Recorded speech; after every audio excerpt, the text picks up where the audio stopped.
तो पिछले दो एग्जाम्पल्स में, एक जो हमारा ये वाला एग्जाम्पल था एंड जो हमारा एक ये वाला एग्जाम्पल था, इससे जो हमें सीखने को मिला उसी को हम एक जनरलाइज्ड रूल बनाकर स्टेटमेंट की फॉर्म में पढ़ने वाले हैं। तो देखिए, अब हम इसके बारे में बात कर सकते हैं जिसे हम कहते हैं फंडामेंटल प्रिंसिपल ऑफ काउंटिंग। तो देखिए, फंडामेंटल प्रिंसिपल ऑफ काउंटिंग में हमारे पास दो रूल आते हैं। एक होता है हमारा मल्टीप्लिकेशन रूल और एक होता है हमारा एडिशन रूल। मल्टीप्लिकेशन रूल क्या कहता है, तो एक बार स्टेटमेंट को हम पढ़ते हैं। If there are m number of ways of doing task A and n number of ways of doing task B, then the total number of ways of doing task A and task B is m into n। तो multiplication rule क्या कह रहा है, बड़ी सीधी सी बात कह रहा है, अगर टास्क A को कंप्लीट करने के नंबर ऑफ वेज m है और टास्क B को कंप्लीट करने के नंबर ऑफ वेज n है, तो अगर आप task A and task B करना चाहते हैं, मतलब कि इन दो टास्क्स के बीच किसका सेंस आ रहा है, एंड का, कंपल्शन का सेंस है कि पहले आपको टास्क ए करना पड़ेगा एंड फिर आपको टास्क बी करना पड़ेगा। तो उसमें हम क्या करते हैं, उसमें हम ये करते हैं कि टास्क ए को कंप्लीट करने के जितने नंबर ऑफ वेज थे और टास्क बी को कंप्लीट करने के जितने नंबर ऑफ वेज थे, उन दोनों के बीच में आप मल्टीप्लिकेशन साइन का इस्तेमाल करते हैं। तो अगर टास्क ए को कंप्लीट करने में जितने नंबर ऑफ वेज थे वो m थे और टास्क बी को कंप्लीट करने के नंबर ऑफ वेज n थे, तो उनके बीच मल्टीप्लिकेशन का साइन आ जाएगा क्योंकि ए और बी टास्क्स के बीच एंड का सेंस है।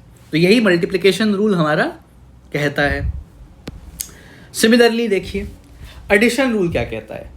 एडिशन रूल ये कहता है कि if there are m number of ways of doing task a, अगर टास्क ए को करने के किसी व्यक्ति के पास m नंबर ऑफ वेज हैं एंड टास्क बी को करने के किसी व्यक्ति के पास n नंबर ऑफ वेज हैं, तो the total number of ways of doing task a और task b is m plus n। तो अब अगर a को करने के आपके पास m नंबर ऑफ वेज हैं और b टास्क को कंप्लीट करने के आपके पास n नंबर ऑफ वेज हैं, तो अगर आपसे पूछा जाए सवाल में कि टास्क ए और टास्क बी को कंप्लीट करने के जो नंबर ऑफ वेज होंगे they would be m plus n। तो बेसिकली ए को कंप्लीट करने के जितने नंबर ऑफ वेज थे और बी को कंप्लीट करने के जितने नंबर ऑफ वेज थे, उन दोनों नंबर ऑफ वेज के बीच में प्लस का साइन आ गया, एडिशन का साइन आ गया। क्यों? क्योंकि टास्क ए और टास्क बी के बीच में आपके पास चॉइस थी और का सेंस था। जैसा कि आपको याद होगा, इस क्वेश्चन में हमने क्या कहा था, हमने ये कहा था कि एक पर्सन जो है वो ऑफिस के लिए लीव कर रहा है, अगर उसके पास 3 कार्स हैं और 4 बाइक्स हैं तो वो कितने तरीकों से ऑफिस पहुंच सकता है। तो हमने ये कहा कि अगर मैं टास्क ए को डिफाइन कर दूं going to office by bike, going to office by bike और other going to office by car, और टास्क बी को डिफाइन कर दूं going to office by bike, going to office by bike, तो अब यहां पर अगर उस व्यक्ति को ऑफिस जाना है तो उसे टास्क ए और टास्क बी करना पड़ेगा, क्योंकि अगर उसने कोई भी एक टास्क भी परफॉर्म कर लिया तो वो ऑफिस पहुंच जाएगा। यानी टास्क ए और टास्क बी के बीच में हमारे पास चॉइस है, और का सेंस है, और जहां भी दो टास्क्स के बीच और का सेंस होता है तो उनके नंबर ऑफ वेज के बीच हमेशा एडिशन आता है। इसीलिए यहाँ 3+4 हुआ था, जो कि हमने पिछले वीडियो में देखा था। तो देखिए, अब हम आगे बढ़ते हैं, कुछ और एग्जाम्पल्स देखते हैं ताकि ये मल्टीप्लिकेशन रूल और एडिशन रूल हमें अच्छे से समझ आ जाए। देखिए, मान लीजिए यहाँ पे मेरे पास ये क्वेश्चन है। क्वेश्चन क्या कह रहा है, क्वेश्चन को पढ़ते हैं। Consider 3 cities A, B and C. There are 4 paths R1, R2, T1, F1 to go from A to B, and 3 paths R3, T2, F2 to go from B to C. जहाँ पे R जो है वो road को represent करता है, T train को और F फ्लाइट को। तो एक बार ज़रा मैं इस सिनेरियो को ना यहाँ बना देता हूँ। तो हमें क्या कहा जा रहा है, 3 सिटीज़ हैं A, B एंड C और 4 रास्ते हैं A से B जाने के, और वो रास्ते हैं R1, R2, T1, F1। तो ऐसा करता हूँ, मैं यहाँ लिख देता हूँ पॉइंट A, यहाँ लिख देता हूँ पॉइंट B और यहाँ लिख देता हूँ पॉइंट C। अब क्वेश्चन में ये कहा जा रहा है कि A से B हमारे पास 4 रास्ते हैं, R1, R2, T1 और F1। तो ऐसा करते हैं, मैं ऐसे बना देता हूँ, R1 ये एक रास्ता है, R2 ये दूसरा रास्ता है, T1 ये तीसरा रास्ता है और F1 ये चौथा तरीका है A से B जाने का। तो 4 पाथ्स है मेरे पास, R1, R2, T1, F1 to go from A to B and 3 path हैं R3, T2, F2। तो इसको भी बना लेते हैं, R3, T2, F2। तो A से B जाने के मेरे पास 4 पाथ्स हैं और B से C जाने के मेरे पास 3 पाथ्स हैं। तो मैंने बना दिया, जहाँ पे R जो है वो रोड को रिप्रेजेंट करता है, T जो है वो ट्रेन को रिप्रेजेंट करता है और F जो है वो फ्लाइट को रिप्रेजेंट करता है। तो अब हमसे ये कहा जा रहा है, in how many ways can a person go from A to C via B। कितने तरीकों से व्यक्ति A से C जा सकता है वाया B। अब आप ध्यान से समझिए, अगर किसी व्यक्ति को A टू C जाना है वाया B, अगर किसी व्यक्ति को A टू C जाना है वाया B, तो सबसे पहले उसे कहाँ जाना होगा? सबसे पहले उसे A टू B जाना होगा।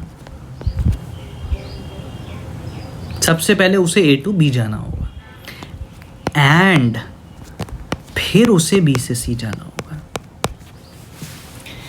तो आप ध्यान से समझिए एक बात को, अगर मुझे A से C जाना है तो पहले मुझे A से B जाना होगा एंड फिर मुझे B से C जाना होगा।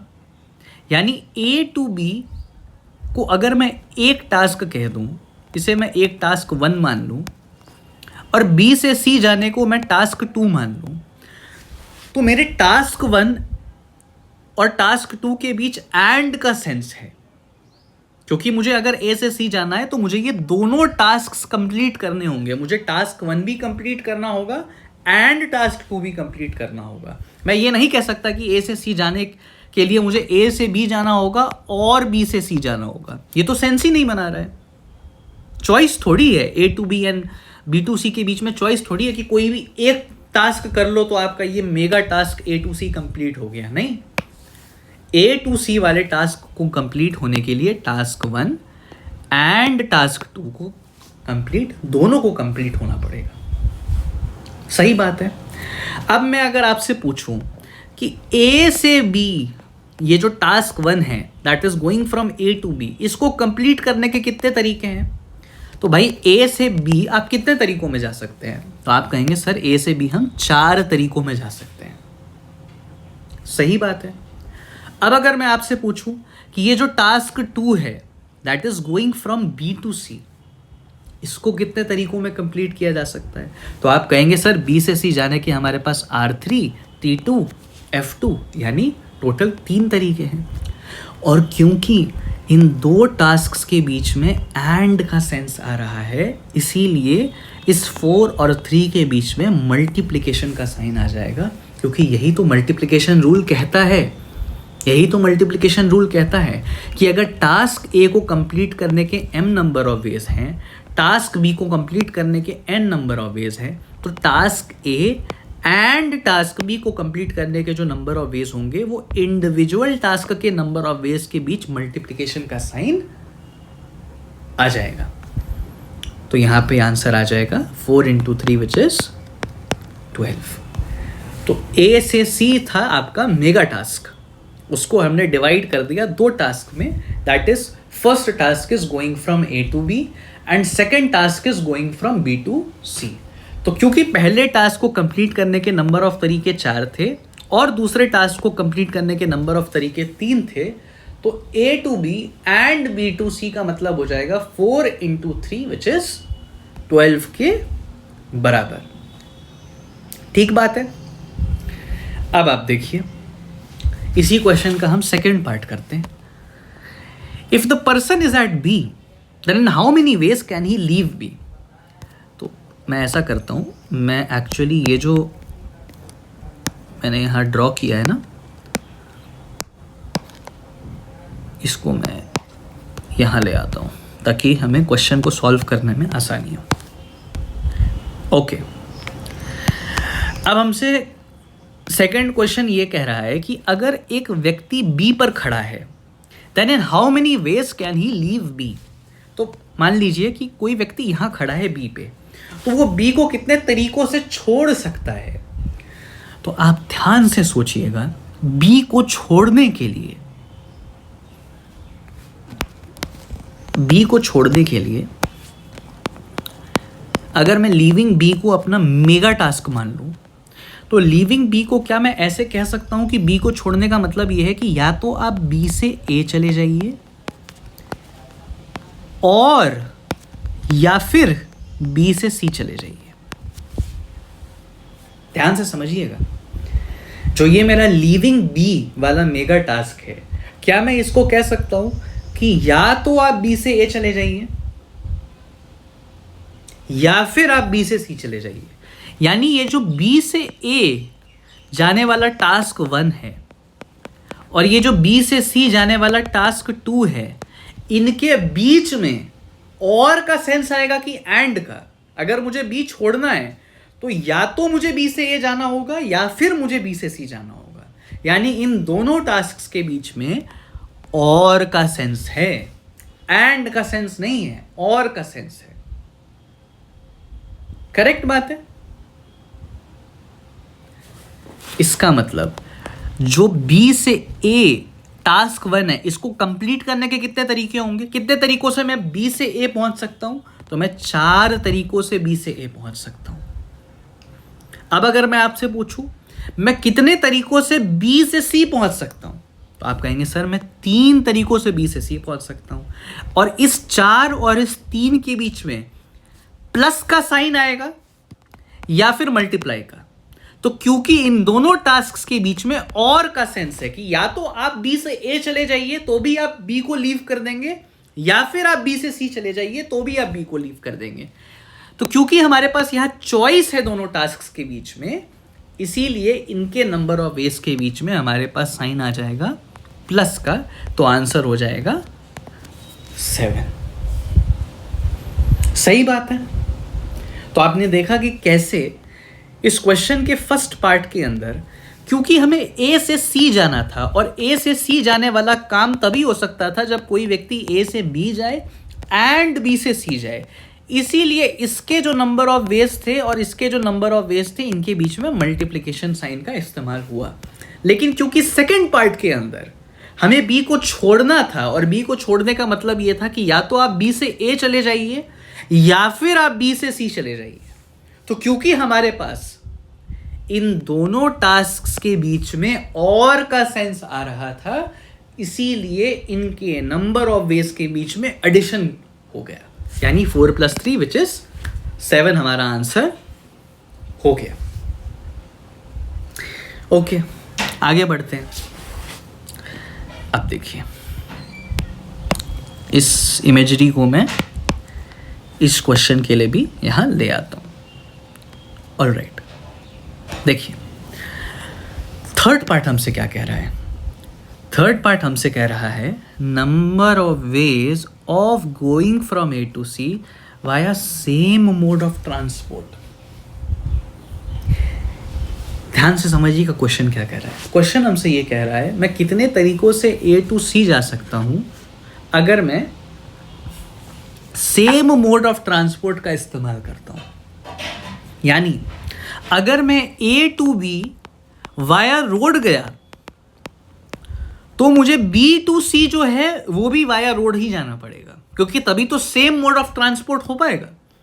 अगर मैं ए टू बी वाया रोड गया तो मुझे बी टू सी भी वाया रोड जाना पड़ेगा, बी टू सी भी मैं फिर वाया रोड ही जाऊंगा। अगर मैं ए टू बी वाया ट्रेन गया तो मुझे बी टू सी भी ट्रेन से ही जाना पड़ेगा। और अगर मैं ए टू बी वाया फ्लाइट गया तो भी मुझे B2C फ्लाइट से ही जाना पड़ेगा। तो यानी यहाँ केसेस बनेंगे, यहाँ केसेस बनेंगे। तो मैं केसेस कैसे बनाऊंगा? मैं केस 1 बनाऊंगा कि मैं A to B via road गया हूं। अब मेरा मेगा टास्क क्या है? मेरा मेगा टास्क है A से C जाना। यानी A to C जाने का मतलब क्या है? A से B जाना एंड B to C जाना। अब मैं A to B via road जा रहा हूं, तो A to B via road जाने के कितने तरीके होंगे? तो आप कहेंगे sir A to B via road जाने के 2 ही तरीके होंगे, या तो R1 या तो R2, यानी कुल 2 तरीके हैं हमारे पास A to B via road जाने के। मैं कहूँगा बिल्कुल ठीक बात है। अब क्योंकि मैं A to B via road गया हूँ और मुझे same mode of transport use करना है, इसका मतलब मुझे B to C भी वाया रोड ही जाना पड़ेगा। B to C भी वाया रोड ही जाना पड़ेगा। यानी B से C जाने के मेरे पास कितने तरीके होंगे वाया रोड? तो आप कहेंगे सर सिर्फ एक तरीका है, ये आ जाएगा 1। और क्योंकि इन A to B via road and B to C via road, क्योंकि इन दोनों टास्क के बीच में एंड का सेंस है, तो यहाँ मल्टीप्लिकेशन आ जाएगा एंड हेंस आंसर हो जाएगा 2। और ये सिर्फ केस 1 का आंसर है, ये सिर्फ केस 1 का आंसर है। केस 2 कैसे निकालेंगे हम? केस 2 निकालेंगे अगर मैं कहूं कि मैं A से B वाया ट्रेन गया हूं। तो अगर कोई A से B वाया ट्रेन जाता है तो उसका जो मेगा टास्क होगा A से C जाने का, वो कैसे पूरा होगा? जब वो A से B भी वाया ट्रेन जाए एंड जब वो B से C भी वाया ट्रेन जाए। अब आप देखिए A से B वाया ट्रेन जाने के कितने तरीके होंगे? तो मेरे पास केवल एक तरीका है, ये T1 जो है, यानी there is only one way of going from A to B via train. और अगर मैं आपसे पूछूं कि B से C ट्रेन से जाने के कितने तरीके हैं, तो आप कहेंगे सर B से C सिर्फ T2 तरीका है, ओनली 1 तरीका एग्जिस्ट। तो यहाँ आ जाएगा 1। अब क्योंकि A से B वाया ट्रेन जाने के जो नंबर ऑफ तरीके हैं और B से C जाने के जो नंबर ऑफ तरीके हैं, क्योंकि इन दोनों टास्क्स के बीच में एंड का सेंस है, क्योंकि मैं A से C तभी जा पाऊंगा जब मैं A to B जाऊं एंड B to C जाऊं। तो क्योंकि इन दोनों टास्क्स के बीच में एंड का सेंस है, तो यहां मल्टीप्लिकेशन आ जाएगा, तो आ जाएगा 1 के बराबर। सही बात है। देखिए अब केस 3 ले लेते हैं। केस 3 क्या हो जाएगा? अगर मैं A to B via flight जाता हूं, अब क्योंकि मेरा मेगा टास्क है A से C जाना, तो मैं A से C कब पहुंचूंगा? जब मैं A to B भी फ्लाइट से जाऊं एंड जब मैं B to C भी फ्लाइट से जाऊं। अब A to B फ्लाइट से जाने के मेरे पास कितने तरीके हैं? तो केवल एक ही तरीका है, F1। तो यहां आ जाएगा 1 एंड है तो मल्टीप्लिकेशन। B से C फ्लाइट से जाने के मेरे पास कितने तरीके हैं? तो आप कहेंगे सर एक ही तरीका है, F2। तो यह आ जाएगा 1 into 1 विच इज 1। क्या कोई चौथा केस बनेगा? नहीं, कोई चौथा केस नहीं बनेगा, क्योंकि हमारे पास 3 ही मोड ऑफ ट्रांसपोर्ट थे, रोड, ट्रेन और फ्लाइट। तो हमने एक एक करके सारे केस कवर कर लिए। तो अब मुझे फाइनल आंसर बताना है कि मैं कितने तरीकों से A to C जा सकता हूं via same mode of transport. तो मैंने केस वाइज तो आंसर्स निकाल लिए। पहले केस का आंसर आ गया 2, दूसरे केस का आंसर आ गया 1, तीसरे केस का आंसर भी आ गया 1। तो मेरे पास A से C जाने के कितने नंबर ऑफ तरीके होंगे? तो A से C जाने के मेरे पास नंबर ऑफ तरीके कैसे निकालूंगा मैं ऐसे निकालूंगा कि मैं ये कहूँगा आपको कि A से C अगर मुझे जाना है तो या तो मैं A to C via road चले जाऊं, या फिर मैं A to C via train चले जाऊं, या फिर मैं A to C via flight चले जाऊं। अगर मुझे A से C जाना है तो या तो मैं A to C रोड के थ्रू चले जाऊंगा, या फिर A to C via train के थ्रू चले जाऊंगा, या फिर A to C via flight के थ्रू चले जाऊंगा। तो ये जो A to C via road जाना है, यही तो आपका केस 1 है. This is nothing but case 1. A to C via road जाना is my case 1. A to C via train जाना is my case 2. And A to C via flight जाना is my case 3. तो case 1 का answer है 2, case 2 का answer है 1 और case 3 का आंसर भी 1 है. अब इनके बीच में प्लस का साइन आएगा या मल्टीप्लिकेशन का,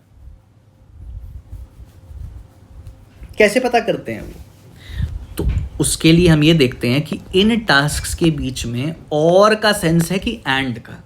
आप खुद सोच करके बताइए, अगर मुझे A से C जाना है तो मुझे A to C via road जाना पड़ेगा, और इसके बाद मैं ये कहूंगा कि and A to C via train जाना पड़ेगा, या फिर मैं कहूंगा और कि या तो मैं A to C via road से चले जाऊं, या फिर मतलब कि और, या फिर मैं A to C via train चले जाऊं, या फिर मैं A to C via flight चले जाऊं.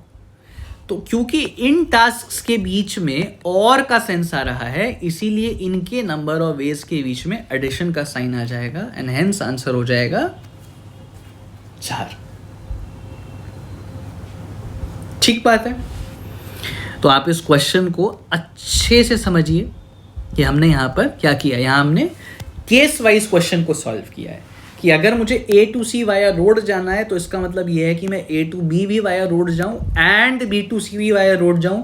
एंड सिमिलरली मैंने ट्रेन के मीडियम के थ्रू अगर ट्रांसपोर्टेशन किया है तो उसका मतलब हो जाएगा कि A से B भी मैं ट्रेन में जा रहा हूं एंड B to C भी मैं ट्रेन में जा रहा हूं, क्योंकि मुझे कहा गया था कि मुझे सेम मोड ऑफ ट्रांसपोर्ट का इस्तेमाल करके A to C तक पहुंचना है. यानी मैंने A to B में जो मोड ऑफ ट्रांसपोर्ट का इस्तेमाल किया है, वही मोड ऑफ ट्रांसपोर्टेशन का यूज मुझे B to C में भी करना होगा. तो इसीलिए हमारा आंसर यहां पर आ गया 4 के बराबर.